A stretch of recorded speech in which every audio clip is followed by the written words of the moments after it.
اعوذ باللہ من الشیطان الرجیم، بسم اللہ الرحمن الرحیم۔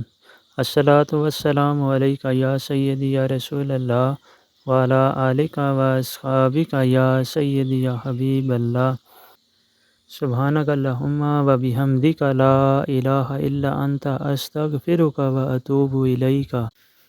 قافلہ درود پاک کی ایک ممبر جن کے ورد میں درود پاک کے بہت سے سیغے ہیں، لیکن سب سے زیادہ ورد ان کا درود رحمت کا ہے۔ ان کے دو خواب انہی کی زبانی آپ سے بیان کروں گا۔ وہ شعر کرتے ہوئے کہتے ہیں کہ مجھے 1 مہینہ ہو گیا ہے درود پاک سے جڑے ہوئے۔ الحمدللہ میرے دل و دماغ کو بہت سکون فیل ہوتا ہے۔ درود پاک کی برکت سے اللہ نے مجھ پر بہت کرم نوازی کی ہے۔ میرے بتانے کا مقصد صرف یہ ہے کہ آپ لوگوں کو بتاؤں تاکہ وہ آپ بھی زیادہ سے زیادہ درود و سلام بھیجیں نبی کریم صلی اللہ علیہ وسلم پر۔ میں نے کچھ دن پہلے ایک خواب دیکھا تھا، جیسے میں ایک روم کے باہر کھڑی ہوں، کسی اونچی سی جگہ پر تھا روم کے پاس ایک ٹری بھی تھا۔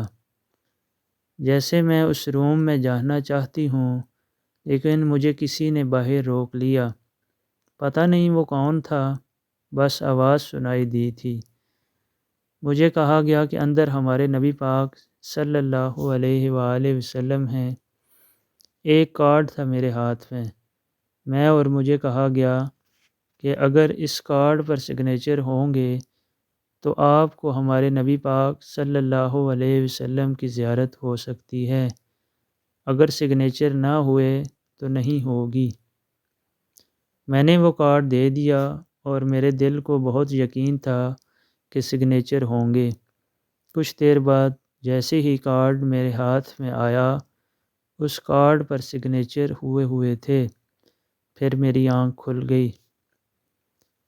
ممبر دوسرا خواب بیان کرتے ہوئے کہتے ہیں، میں نے ایک اور خواب دیکھا فجر کے ٹائم، جیسے ہمارے نبی پاک صلی اللہ علیہ وآلہ وسلم ہیں۔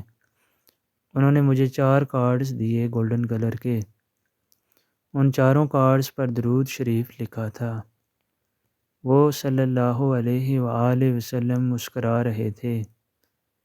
مجھے فیل ہوتا ہے کہ یہ خواب دیکھنے کے بعد بہت سکون ہے میرے دل کو۔ ماشاء اللہ۔ اللہ پاک سب کے دلوں کو سکون سے بھر دے اور سب کی پریشانیوں کو حل فرمائے، نبی پاک صلی اللہ علیہ وآلہ وسلم کے ذکر کے صدقے، آمین۔ درود پاک ورد کرتے اور کرواتے جائیں، درود پاک لکھتے اور لکھواتے جائیں، 1 کروڑ کی نیت کرتے اور کرواتے جائیں، اور دعا میں پوری امت کو یاد رکھیے۔ الصلاۃ والسلام علیکہ یا سیدی یا رسول اللہ وعلی آلک و اصحابک یا سیدی یا نور اللہ۔